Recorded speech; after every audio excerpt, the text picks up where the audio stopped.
Cursos online, realidade virtual, inteligência artificial, com tantas formas de aprender por aí hoje, será que ainda faz sentido aprender lendo livros? No vídeo de hoje eu vou te contar por que ler livros ainda é a melhor forma de você aprender. Razão número 1.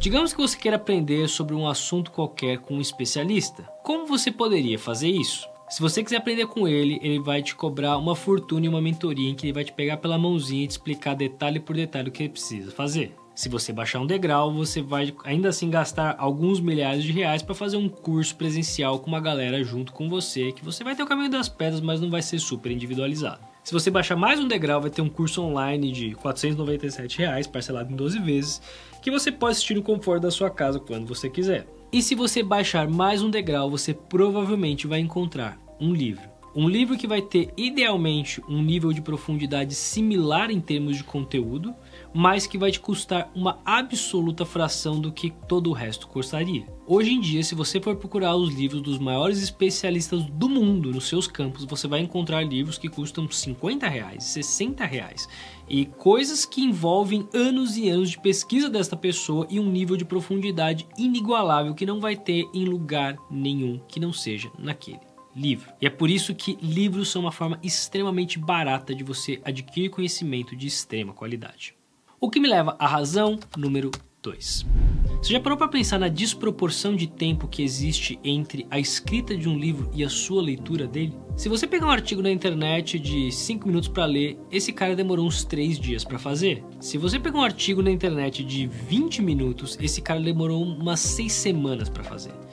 Se você pegou um livro bem escrito, bem pesquisado e bem editado, esse cara provavelmente gastou anos da vida dele para adquirir aquele conhecimento e sintetizá-lo de uma forma que seja compreensível. E você vai absorver e poder rever e revisitar esse conhecimento quando você quiser, do jeito que você quiser, em um par de horas. Em 6 horas você consegue ler a maior parte dos livros que existem por aí. Você trocar 10 anos da vida de uma pessoa por 6 horas do seu tempo é um retorno absurdo. Não é à toa que mesmo quando você olha para CEOs famosos e ocupados, muitos deles leem muito. O Elon Musk, Bill Gates são figuras que famosamente são grandes leitores. Por quê? Porque eles compreendem que o retorno sobre tempo que eles têm lendo bons livros é absurdamente alto. O que me leva à razão número 3. Imagine se existisse uma cápsula do tempo que te pudesse conversar com figuras históricas e ser mentorado por elas pessoalmente.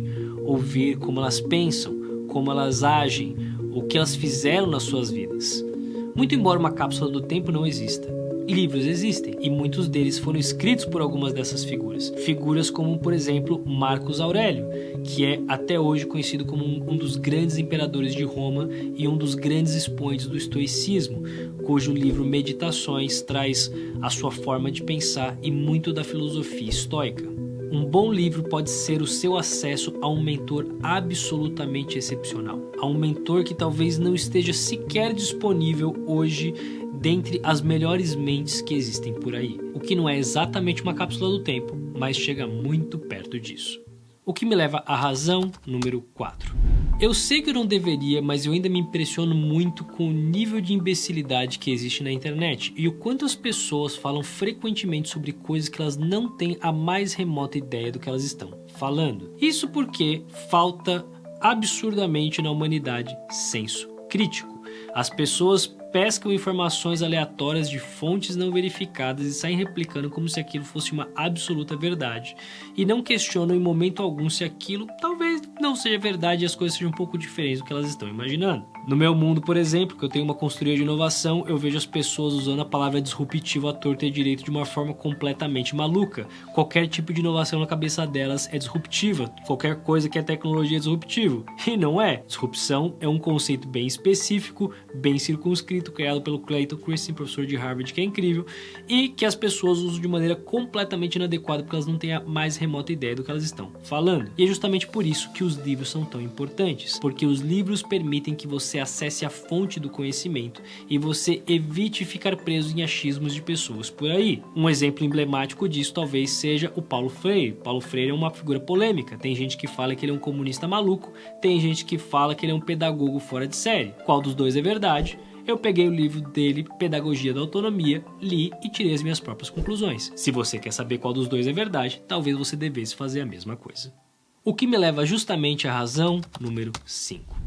Muito embora possa não parecer, se destacar hoje em dia talvez seja muito mais fácil do que já foi em qualquer outro momento da humanidade. Existe tanta informação por aí, e se você for uma das exceções de pessoas que leem um pouco mais, que se debruçam um pouco mais sobre as fontes e vão buscar informações fidedignas, de forma adequada e de forma crítica, é esse tipo de coisa que torna você completamente diferente de 99% das pessoas que existem por aí. Porque no mundo como o nosso, em que existe informação infinita, a capacidade de aprender é um super poder.